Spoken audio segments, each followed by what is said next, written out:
So magandang araw sa inyo. So ito po ating custom board para sa OPI 03. So ito po pinapakita ko sa inyo kung paano siya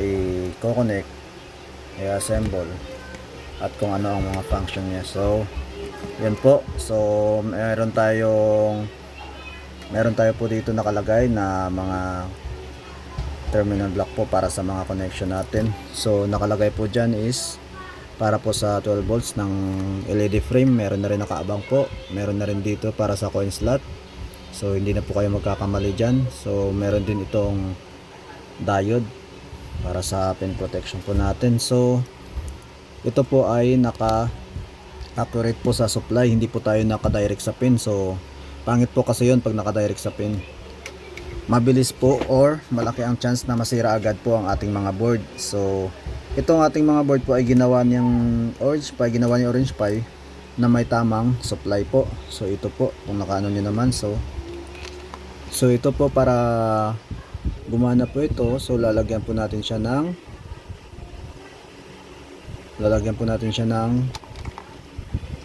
power cord po ito. So ito po naka type C po ang power cord nya. So ito po nasa back converter po na step down ng 5 volts. So ayan, kukonek lang natin dyan. So nakasupply na po siya ng tamang supply po ng ating 5 volts para sa Orange Pi 03. So ito po ay naka power cut. So meron po siyang naka quality relay po siya ito. So naka basic lang po tayo, so wala pong ghost credit yan. So yun po.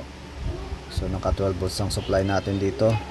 Gamitan nyo lang po ng 12 volts 5 amperes po. Sigurado na po yan, 100% po yan, walang ghost credit pag 100% po ang inyong coin slot ay good. So meron po kasing mga custom board na na kahit okay ang coin slot, wala pang coin slot nakalagay, so nag-automatic counting na siya. So yan po ang iniiwasan natin. Isa pa po dito is masira man po ang ating mga parts ay pwede nating palitan, unlike po sa ibang custom board na naka SDM po ang mga parts. So mga mahirap po para sa mga hindi masyadong sa electronics. So ito po ay meron tayong back converter, relay, tsaka fan. Ito lang po sa tatlong ito ang laging nasisira.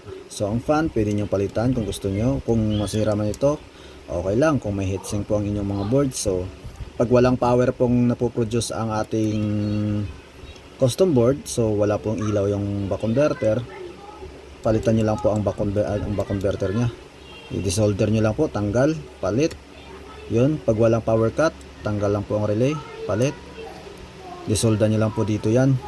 Desolder nyo lang po yan at yun po, matatanggal na agad yan. So palitan nyo lang po, tanggalin nyo lang yung mga pin, bawasan nyo lang pin ng mga relay na yung relay natin, para hindi po siya babangga dito sa board, para hindi po babangga sa board. So yun lang po ang ating major parts po, tatlo lang. So kung binili nyo po ito at nasira in the future, pwede nyo pong palitan one by one. So ang ating CB po ay lifetime na po yan, hindi po yan nasisira. Tatlong parts lang papalitan. Kung walang ikot yung fan, palit yung fan. Kung walang power, palit yung back converter. Nasa 30 pesos lang po. Ito nasa 45. So kaya po palitan. Kung hindi nyo kaya, pwede nyo po ipaano sa mga electronic shop, palit lang po. Unlike pag nasira ang CB, hirap po i-troubleshoot kung anong problema. So ayun po, meron din siyang mga tawag nito. Pwede rin po ito sa OPI 1, sa common na board na ginagamit natin, OPI 1. So ito po, in the future masira po ang ating pin, may mga pin selector po siya. So kung nasira po ang pin 3 sa Orange Pi 1, pwede natin i-select po ang reserve yung pin, tapos i-change nyo rin po sa ating software, sa admin software po yan doon sa settings. Sa relay pwede rin po.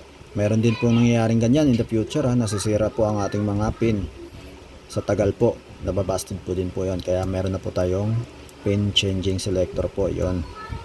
So pwede sa OPI 1 at sa OPI 03. Sa OPI 1 po, all software po ang kanyang diagram, pwede po lahat, kahit anong gamitin nyo po na software, pwede po yan. Naka-indicate naman po dito yan, so bagong bago po yan, trusted quality custom board po yan natin. So hindi na po kayo mahirapan, may mga naka-indicate na po dyan ng mga connection. So kung mag-order po kayo, depende po kung custom board lang, meron din pong, may kasama din ako pong power cord na naka type C. So ayun po, so try nyo lang po ang ating custom board, quality custom board po since 2019 diagram po, para sa OPI 03 at OPI 1. So maraming salamat po.